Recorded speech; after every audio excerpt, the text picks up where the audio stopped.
বলে জানিয়েছে পররাষ্ট্র মন্ত্রণালয়ের একটি সূত্র। আবাসন খাতে বিনিয়োগের সুযোগ দেওয়ার আহ্বান জানালেন খোদ গৃহায়ন ও গণপূর্ত মন্ত্রী ইঞ্জিনিয়ার মোশাররফ হোসেন। আবাসন খাতে বিনিয়োগে কালো টাকা বিনিয়োগের সুযোগ অর্থ পাচার হ্রাসে সহায়ক হবে বলেও মন্তব্য করেন আবাসন খাতের নেতা আলমগীর শামসুল আলমী। সকালে বঙ্গবন্ধু আন্তর্জাতিক সম্মেলন কেন্দ্রে রিহাব মেলা উদ্বোধনী অনুষ্ঠানে এসব কথা বলেন তারা। আরো জানাচ্ছেন তানজিলা নিঝুম।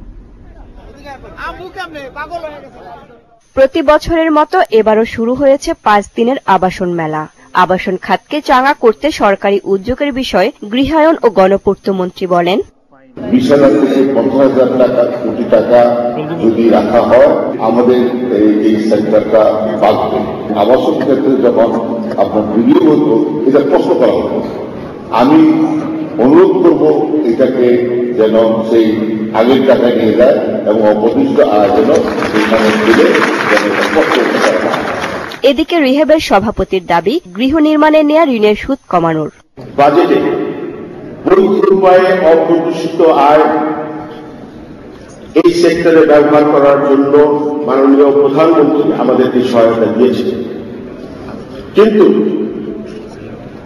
দুদকের আইনের কারণে আমরা এই টাকাটা আমাদের দেশে ধরে রাখতে পারছি না। এই মেলা প্রতিদিন সকাল 10টা থেকে রাত 9টা পর্যন্ত চলবে। তানজিলা নিঝুম, মোহনা সংবাদ, ঢাকা। শিক্ষা প্রতিষ্ঠানকে বাণিজ্যিকীকরণই তো এক মস্ত অপরাধ।